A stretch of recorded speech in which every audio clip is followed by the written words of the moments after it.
Welcome to Welcome to LifePoint TV. This is Pastor Dale Phillips, your host here on LifePoint today, your path to real life. We have started a study in the fourth chapter of the book of Matthew. I want you to join me there in verse 4, Matthew chapter 4, verse 4. It reads like this: "But he answered and said, it is written," underline that, "it is written, man shall not live by bread alone, but by every word that proceedeth," underline proceedeth, "out of the mouth of God." In this series, we are dealing with the words we live by. And we are breaking that into two categories to study: the word that's written and the word that is spoken. The word that is written represents what has been pre-established, pre-printed, if you will, predetermined concerning our life, our purpose. The word that is spoken is God's audible word that he continues to speak, to engineer and to move us along in regards to the path or the purpose that he has called us into. And so the word written identifies who we are even before we get there. We're going to get here. We're going to see that here in a moment. The word spoken is the word that affirms who we are after we are present. The word that is spoken is the word that drives us, that directs us, that inspires us to continue our journey in this life where God has given us purpose. So let's back up and continue our conversation on the first half of this study. The word that is written.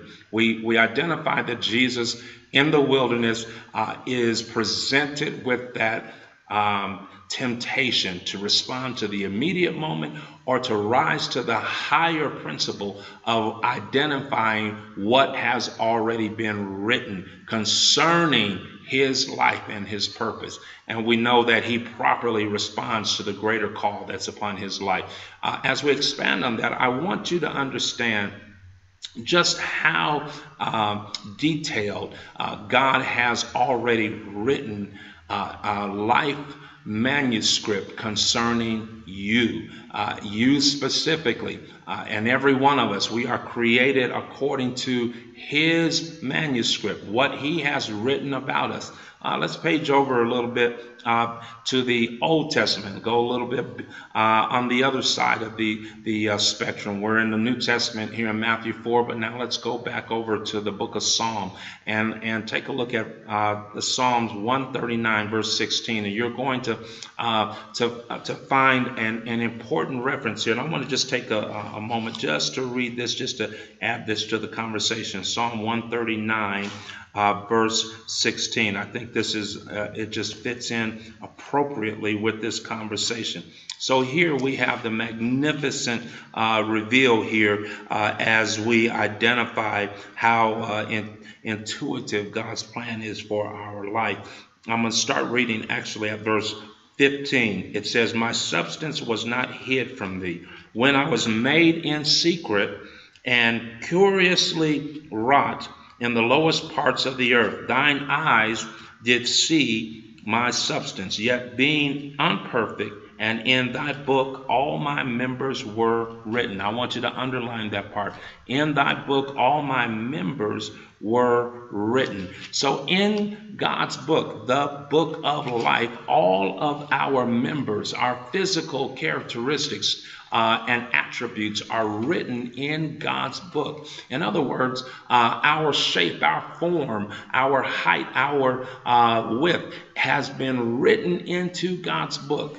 There's something very significant about how detailed God is concerning who we are, to the extent that we understand that every one of our members, the outcome of our physiology, has been written in his book, predetermined, pre-exacted, prescribed, if you will, so that no matter what height, size, or weight we are born at in the hospital, if you will, God has already predetermined, but you're going to become this height, this width, this These are going to be your extraordinary qualities that you are going to grow up in.